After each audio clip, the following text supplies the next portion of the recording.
इस कहानी की शुरुआत में हम पहाड़ों के बीच में एक गांव को देखते हैं जहां पर लोग शांति से अपना जीवन बिता रहे होते हैं। लेकिन उन्हें पता नहीं था कि कुछ ही देर में उनकी यह शांति खून खराबे में बदलने वाली है। और कुछ ही देर में वहां पर गाड़ियों से कुछ गुंडे आते हैं जो वहां के लोगों को गाड़ियों के नीचे कुचलने लगते हैं और वहां पर चारों तरफ खून खराबा मचा देते हैं। यह सब देखकर वहां के लोग बहुत ही डर जाते हैं और वो उस गाँव के हीरो का भी स्टेचू तोड़ देते हैं। दरअसल वो लोग ब्लैक ड्रैगन गैंग के किंग कानू जो आसपास के संसाधन युक्त गांवों पर कब्जा कर रहा था। उन गांव वालों को कानू का असिस्टेंट समझाता है कि किंग कानू वहां के लोगों को सुरक्षा देने के लिए आए हैं, लेकिन उस गांव का कोई भी आदमी उसकी बात से संतुष्ट नहीं था। तो उन्हें समझाने के लिए वहां पर किंग कानू खुद ही आता है। कानू के आते ही उसके आदमी उसका जोरदार तरीके से स्वागत करते हैं। वह वहां आने के बाद उन लोगों को समझाता है कि तुम लोग कब तक अपने छोटे से घरों में बोरिंग लाइफ जीते रहोगे।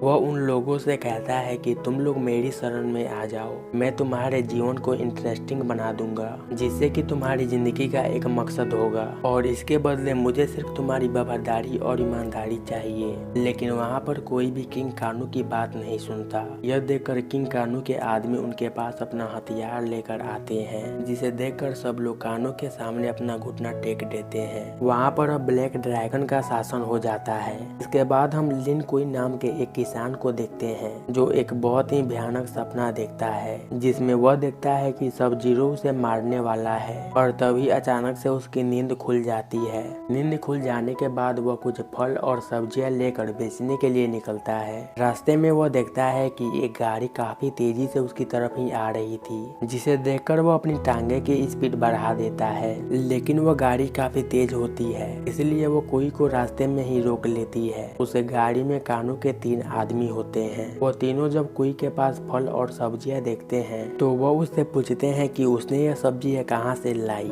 और वह उसे लेकर कहाँ जा रहा है। लेकिन कोई के कुछ ना बताने पर उनमें से एक कबेल नाम का आदमी उसे बहुत मारता है और इसके बाद वह तीनों अपने जरूरत के मुताबिक कुछ फल और सब्जियां ले लेते हैं और बाकी की फल और सब्जियों को वहीं पर गिरा कर चले जाते हैं। रास्ते में एक आदमी जिसका नाम कोबरा होता है, वह अपने साथी से घर चलने को कहता है। तो वह उसे कहता है कि वह बूढ़ा आदमी फल और सब्जियां लेकर कहीं जा रहा था और अगर हम उस जगह को ढूंढ लेंगे तो किंग कानू हम पर बहुत खुश होंगे। अभी रास्ते में उन्हें एक गांव दिखाई देता है। जब वह तीनों उस गांव में जाते हैं तो उन्हें बहुत सारा खाने और पीने का सामान मिलता है, जिसे देखकर वो तीनों काफी खुश हो जाते हैं। और कबील पास के दुकान से एक फल ले लेता है और दुकानदार के उसकी कीमत मांगने पर वह उसे ढाका दे देता है। उन्हें लगता है कि पिछले गांव की तरह उनका मुकाबला करने के लिए यहाँ पर कोई भी नहीं होगा। और तभी वहाँ पर केंसी नाम का एक युवक आता है जो उन तीनों को फाइट करने के लिए चैलेंज करता है। यह सुनकर वह हंसने लगते हैं और सबसे पहले केंसी का मुकाबला करने के लिए कोबरा जाता है और केंसी उसे अपने एक ही बार में नॉकआउट कर देता है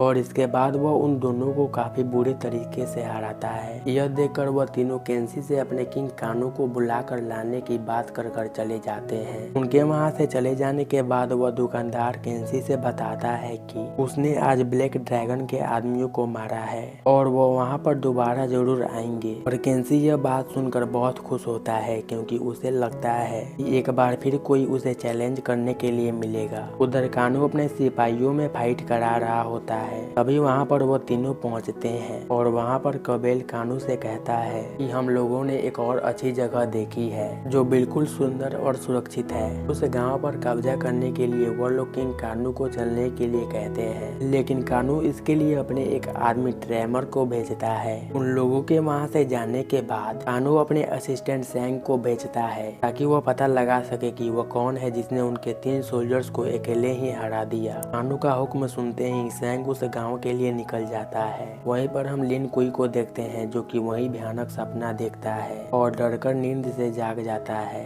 और नींद से जागने के बाद एक बार फिर से वो फल और सब्जियां लेकर उसी गांव में बेचने के लिए जाता है। वहीं पर जब केंसी कुई के हाथों का टैटू देखता है तो वह काफी हैरान होता है। इसके बाद वो उसके पास आता है और उसे महान योद्धा लिन कुई के बारे में पूछता है, लेकिन कुई उसे कहता है कि उसे इसके बारे में कुछ भी नहीं पता। लेकिन केंसी नहीं मानता और उसका टेस्ट लेने के लिए उस पर फल और सब्जियों की टोकरी फेंकता है। इस पर कुई उसे पूछता है कि तुम चाहते चाहते क्या हो। तो केंसी उसे कहता है कि मैं केनेजी तकाशी बनना चाहता हूँ, जो सभी सेनानियों में सबसे महान योद्धा थे। वो कहता है कि आप जो कुछ भी जानते हैं वह मुझे सिखाएं, और इसके लिए वह उसे बहुत अच्छी रकम देने के लिए भी तैयार था। लेकिन कोई उसे मना कर देता है और वह उसे कहता है कि उसे किसी के भी पैसे नहीं चाहिए, वह बस शांति से अकेले रहना चाहता है। तभी वहाँ पर कानू के आदमी ट्रेमर के साथ आ जाते हैं, जो केंसी को उसके सामने सरेंडर करने के लिए कहते हैं। लेकिन केंसी के बदले कोई अपने आप को सरेंडर कर देता है, क्योंकि वो नहीं चाहता था कि वो लोग वहाँ पर लड़ाई करें। लेकिन ट्रेमर कुई को एक किक मारता है और वो केंसी के साथ फाइट करने लगता है। शुरू में तो केंसी ट्रेमर को बहुत मारता है, लेकिन थोड़ी ही देर में ट्रेमर केंसी पर भारी पड़ने लगता है। लेकिन जैसे ही ट्रेमर उसे मारने वाला होता है, कानू का असिस्टेंट सैंग उसे ऐसा करने से मना कर देता है। इसके बाद ट्रेमर वहाँ के लोगों से कहता है कि किंग कानू जल्द ही यहाँ पर आने वाले हैं और वो लोग तैयार हैं उनके सामने घुटने टेकने के लिए। जब वो लोग वहाँ से चले जाते हैं तो सैंग केंसी के पास आता है और उसे कहता है कि मैं भी तुम्हारी तरह एक बहादुर योद्धा था, लेकिन जिनके पास पावर होती है हम उनका कुछ भी नहीं बिगाड़ सकते, लेकिन एक हथियार है जिसे तुम शक्तिशाली बन सकते हो। वो उसे बताता है कि एक ऐसी तलवार है जिसमें अद्भुत शक्तियाँ है और उसकी मदद से वह कानू को भी हरा सकता है। यह सुनकर केंसी कहता है कि मुझे उस तलवार तक ले चलो। सैंग केंसी को अपनी बातों में उलझाकर उस शॉर्ट वाली जगह पर ले जाता है। वह तलवार आत्माओं के कुएं में होता है, जहाँ पर तकाशी की शक्तियाँ रहती है। केंसी जैसे ही अपने ब्लड से उस कुएं को खोलता है, वहाँ से आत्माएं तेज रोशनी से बाहर निकलती है। वो रोशनी इतनी तेज होती है कि केंसी अंधा हो जाता है। वहीं पर सैंग उन आत्माओं की वजह से काफी शक्तिशाली बन जाता है। दरअसल कानू से पहले सैंग काफी शक्तिशाली हुआ करता था, लेकिन जब कानू के पास शक्तियाँ आ गई तो उसने सैंग को अपना गुलाम बना लिया। शक्तियाँ मिलने के बाद सैंग कानू से अपना बदला लेने के लिए जाता है और इससे पहले वह केंसी को उस आत्माओं के कुएं में फेंक देता है। कुएं में जाने के बाद केंसी को एक आवाज सुनाई देती है और वो आवाज किसी और की नहीं उस तलवार की होती है, जो कि केंसी से कह रहा था कि मेरा इस्तेमाल करे। और जब वह उस तलवार को अपने हाथों में लेता है वो एकदम से चौंक जाता है, क्योंकि तलवार के हाथों में आने से केंसी को कुछ कुछ दिखाई देने लगा था, जिसकी मदद से वह कुएं से बाहर आता है और वहां से घर जाने की कोशिश करता है। लेकिन रास्ते में ही वह गिरकर बेहोश हो जाता है। अगली सुबह हम कोई को देखते हैं जो कि कॉफी पी रहा होता है और तभी उसे रास्ते में केंसी दिखाई देता है और वह उसे लेकर घर आ जाता है। वहीं कानू अपने एक आदमी को अपने कुल्हाड़ी से शूट कर रहा था और तभी सैंग वहां पर आकर उसके आदमियों को मारने लगता है और उसके बाद वो कानू को भी बहुत मारता है। वह कानू के सोल को निगलने की कोशिश कर रहा था, लेकिन वह ऐसा नहीं कर पाता। इस पर कानू सैंग के एक हाथ को ही उखाड़ देता है और उसके बाद वो उसे बहुत मारता है और आखिर में वह सैंग का सर धड़ से अलग करके उसे मार देता है। इधर कोई केंसी को अपने घर ले जाकर जीने का नया तरीका सिखाता है। वह उसे काफी ट्रेनिंग देता है ताकि अंधा होने के बाद भी वो उस लाइफ को जी सके जैसे वो पहले जीता था। रात में केंसी कोई को अपने तलवार के बारे में बताता है कि जब वो उसके हाथों में होती है तो उसे सब कुछ दिखाई देने लगता है और ऐसा लगता है कि मानो वो उसे गाइड कर रही हो। जब वो दोनों सो जाते हैं तो कोई को वो सपना फिर से आता है, जिसमें वो देखता है कि वो खुद से ही खुद को मारने की कोशिश कर रहा था। तभी केंसी उसे जगा देता है। वहीं दूसरे दिन कोई केंसी को तलवार को कंट्रोल करने की ट्रेनिंग देता है, लेकिन केंसी वो कर नहीं पा रहा था। काफी चीजों में फेल होने के बाद वो यह सब छोड़ने का डिसाइड करता है। तो कोई उसे समझाता है कि लेकिन कोई के काफी मोटिवेट करने पर केंसी दोबारा कोशिश करने का फैसला करता है और इस बार वह काफी बेहतर कर रहा था। उसी प्रकार वह कई दिनों की ट्रेनिंग के बाद वह हर चीज को परफेक्ट तरीके से करने लगता है। एक दिन केंसी कुई से पूछता है कि आप इतने महान योद्धा होने के बाद भी ब्लैक ड्रैगन के सामने घुटने क्यों टेकते हैं। इस पर कुई अपनी पुरानी कहानी बताता है। काफी समय पहले कुछ दरिंदों ने कुई के शहर पर हमला कर दिया था। उस समय वह महान योद्धाओं में से एक था, इसीलिए वह उन्हें मारने के लिए अपने साथियों के साथ चला गया, क्योंकि उन्हें लगता था कि उन्हें कोई भी हरा नहीं सकता।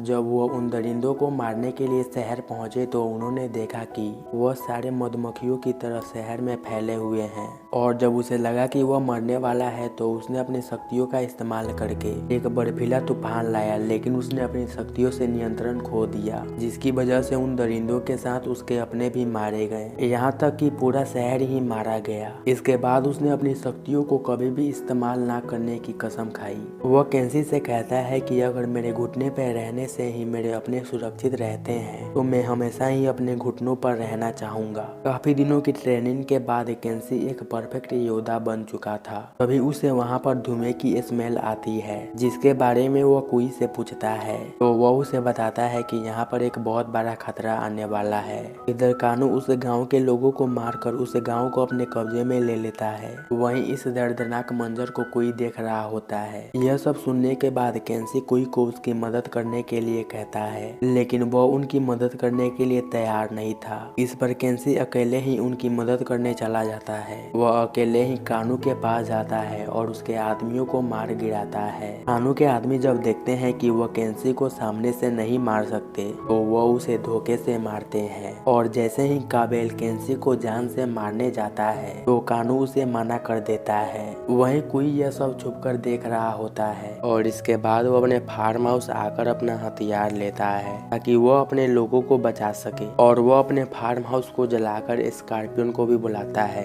असल में कोई और नहीं बल्कि सब जीरो ही था। वह स्कॉर्पियन और सब जीरो मिलकर केंसी और उन बेकसूर लोगों को बचाने के लिए निकल पड़ते हैं। उधर कानू ने केंसी को इसलिए जिंदा रखा था ताकि वह उसे तड़पा तड़पा कर मार सके, लेकिन जैसे ही वह उसे मारने वाला होता है वहाँ पर अचानक से ठंड काफी ज्यादा बढ़ जाती है, क्योंकि वहाँ पर सब जीरो आ चुका था और उसके साथ स्कॉर्पियन भी होता है। वो केंसी को छुड़ा लेते हैं और इसके बाद वह तीनों मिलकर कानू के आदमियों से लड़ने लगते हैं। इधर स्कॉर्पियन और सब जीरो मिलकर कानू के एक एक आदमी को बहुत ही बुरी तरीके से मार रहे थे। इसके बाद वह तीनों मिलकर कानू से लड़ने लगते हैं। शुरू में तो कानू उन पर भारी पड़ रहा था, लेकिन अंत में वह तीनों कानू को मार गिराते हैं। लेकिन फिर भी वह मरता नहीं है, क्योंकि कानू कोई आम इंसान नहीं था बल्कि वो इंसान और रोबोट से मिलकर बना हुआ एक मशीन था। कानू जब देखता है कि वह उन तीनों का मुकाबला नहीं कर सकता तो वह वहाँ से भागने लगता है और वह तीनों उसका पीछा करते हैं। रास्ते में उन्हें ट्रेमर मिलता है जिस पर केंसी हमला कर देता है और अपना पुराना बदला लेने के लिए वह उन्हें बहुत बुरी मौत मारता है। इधर स्कॉर्पियन भी कबाल को अपनी आग में जलाकर मार देता है। वहीं कानू अपनी जान बचाकर एक सीक्रेट रूम में चला गया था, जिसके पीछे सब जीरो जाता है। उस सीक्रेट रूम में एक टाइम मशीन थी जिसकी मदद से कानू डेट और टाइम बदलने की कोशिश कर रहा था, जिसकी वजह से सब जीरो यानी कि कुई का अस्तित्व मिटने लगता है। लेकिन तभी कुई कानू को टाइम मशीन से दूर कर देता है, जिससे कानू का उस मशीन पर से कंट्रोल हट जाता है और कुई दोबारा से अपने अस्तित्व में आ जाता है। इसके बाद उन दोनों में बहुत ही खतरनाक लड़ाई होती है। काफी समय तक कानू कुई को बहुत मारता है, लेकिन अंत में कुई कानू के हाथों को उखाड़ कर उसी के टाइम मशीन में दबाकर मार देता है और थोड़ी ही देर में वहाँ पर केंसी और स्कॉर्पियन भी आ जाते हैं। वह तीनों वहाँ से बाहर निकलकर उस रूम को टाइम मशीन के साथ डिस्ट्रॉय कर देते हैं। कोई इन सब चीजों के लिए केंसी का शुक्रिया अदा करता है और इसके बाद वह स्कॉर्पियन के साथ वहाँ से हमेशा के लिए चला जाता है। और इसी के साथ ये कहानी यहीं पर खत्म हो जाती है।